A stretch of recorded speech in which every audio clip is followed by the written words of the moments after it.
jump right into the questions so we have enough time for everyone to answer. Our first question is for Pastor Knock. How do you see Penn and West Philadelphia's current relationship, and what changes have you seen? So please take it away, Pastor Knock. Thank you, Catalina. I want to thank all of the Student Advisory Board for inviting us to participate today. And so in answer to your question, I can use one word is improving. When it says, how do you see the Penn and West Philadelphia current relationship? The reason why I say that is because Penn used to have an adversarial relationship with the West Philadelphia community, which caused much angst.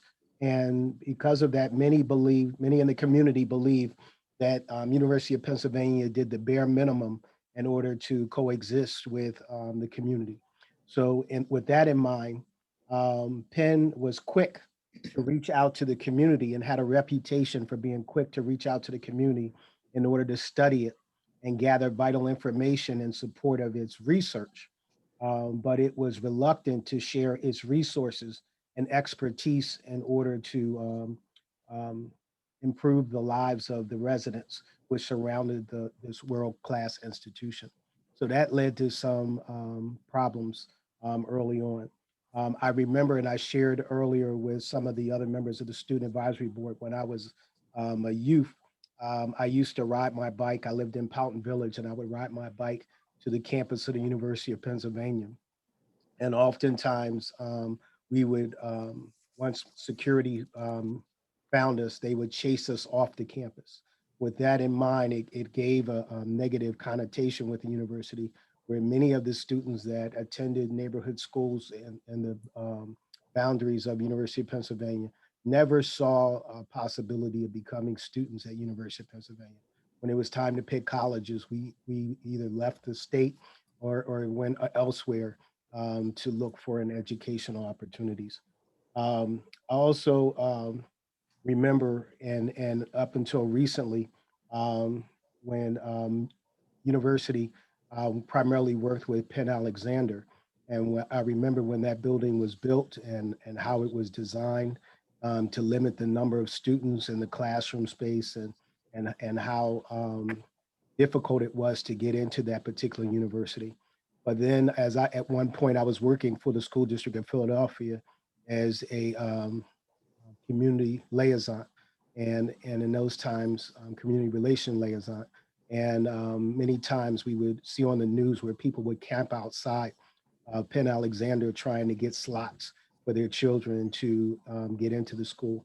So then when it was time and many frustrated parents couldn't get in, they would call me on the phone and they would complain and say they spent all this money buying homes, $400,000 to buy a home in that neighborhood and still couldn't get into the school. So oftentimes they were offered a transfer over to Lee Elementary School or some of the other local schools. And I'm glad to say that Netter Center started engaging the other schools that are in the community in West Philadelphia and also in South Philadelphia, Southwest Philadelphia, I'm sorry, where with those partnerships, you heard less complaints and you didn't see the television cameras out there, news vans out there recording that people were complaining because they didn't necessarily get in because of the enhancement of the educational opportunities and the neighborhood schools. So I think I see that as something, like I said, in improving that the Netter Center has engaged and being involved in that area.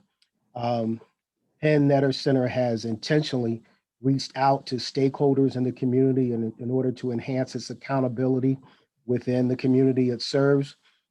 Communities of Faith initiative has begun where, and actually that's almost reaching back into the past to reestablish some of the relationships that were brought forth and the partnerships that we used to have. And so I'm grateful to see that that has been resurrected.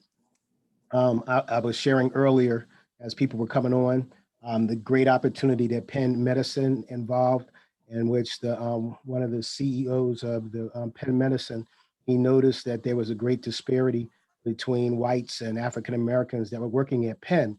to getting their vaccinations with regard to COVID-19. And because of that, he reached out to pastors in the community because of the fact that many of those individuals live and worship at our churches. So he was trying to have us come forward and set the example.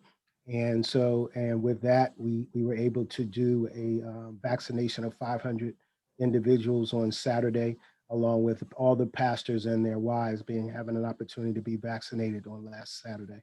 So I see that improvement. Then lastly, this relationship is fragile. I said it is improving, but it's also fragile. And because if Penn leadership changes, many of the gains easily can be reversed. So we've seen the great improvements of Amy Gutman and how that has been built on some of the other visions of other presidents. But if we run into a president, if Amy Gutman leaves, that is more inwardly focused and outwardly focused, then we could be actually set back even further than all the improvements that we've had before. So I hope that helps. Again, I believe that it's all about improving.